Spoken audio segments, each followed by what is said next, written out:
शांति। आज की मुरली स्टोरी है मीरा की कहानी। क्या कहें, मीरा की कहानी तो बहुत ही अटूट प्यार को दर्शाती है, लेकिन ये शिव पिता परमात्मा की मुरली की कहानी है, इसलिए मैं आज आपको सुनाती हूँ। ये कहानी भारत के उत्तर पश्चिम में स्थित ये मीरा की कहानी राजस्थान के इतिहास से जुड़ी हुई है। मीरा की भक्ति, प्रेम, अटूट प्यार श्री कृष्ण से बहुत अपार था। उनकी कहानी भारत में बहुत प्रचलित है। मीरा को बहुत छोटी आयु से श्री कृष्ण जी से अटूट लगन लग गई थी। वो दिन रात श्री कृष्ण की ही उपासना करती थी। एक दिन जब वो 8 वर्ष की थी, उनकी सारी बहनों का विवाह हो चुका था। तो एक दिन जब वो एक बारात देखने गई, तो उन्होंने अपनी माँ से प्रश्न पूछा कि जब मैं बड़ी हो जाऊंगी तो मेरा दूल्हा कौन होगा। तो उनकी माता ने कहा कि श्री कृष्ण ही तुम्हारा दूल्हा होगा, एक मूर्ति श्री कृष्ण की पकड़ाते हुए। अब उनको क्या पता था कि हंसी कुंडी में कही गई बात मीरा जी इतनी गंभीरता से ले लेंगी कि जीवन भर वो श्री कृष्ण को ही अपना पति मान लेंगी। जैसे जैसे मीरा बड़ी होती गई, तब उनके माता पिता ने उनका विवाह एक राजघराने में करा दिया।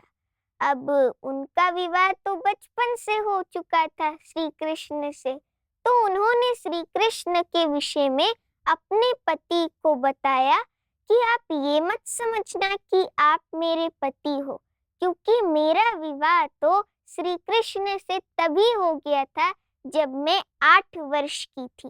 और भले मेरे माता पिता ने मेरे विवाह के लिए आपका चयन किया है, परंतु मेरा पति तो एक श्री कृष्ण ही है।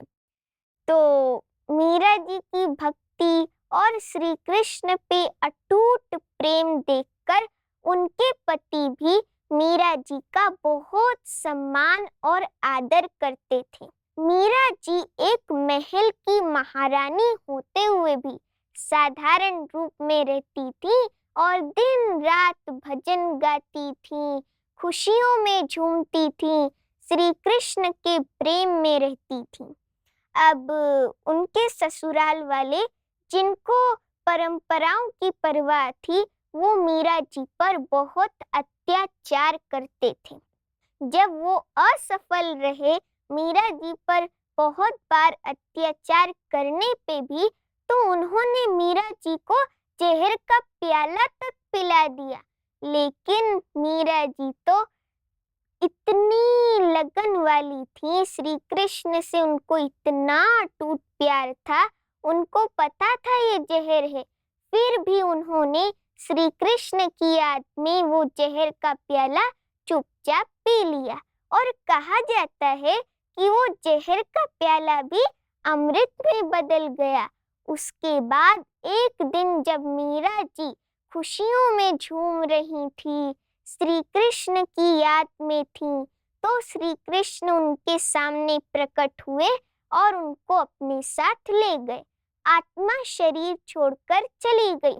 इस स्टोरी का आध्यात्मिक रहस्य है, ये कहानी खुशी की व गम की प्राप्तियों के बारे में है। हिंदू लोग ये भी कहते हैं कि उदार राजा अपनी पत्नी मीरा की मृत्यु के बाद जीवन भर बहुत पश्चाताप करता रहा। मीरा जी के गाए हुए अटूट प्रेम को दर्शाते हुए उनके जो भजन हैं, वो आज भी भारत में बहुत गाए जाते हैं और मीरा जी को सब बहुत मानते हैं। तभी उनकी कहानी भी बहुत प्रचलित है। उनको भक्त शिरोमणि में से एक कहते हैं। वो इतनी संपूर्ण निश्चय वाली थी कि वो पहाड़ जैसी परिस्थिति को भी राई में बदल देती और राई से रुई में बदल देती। ऐसे हमें भी मीरा जी से सीखना है कि कैसे पहाड़ जैसी परिस्थिति को भी परमात्मा की याद से राई में बदला जा सकता है और राई से फिर रुई में बदला जा सकता है। अच्छा, ओम शांति।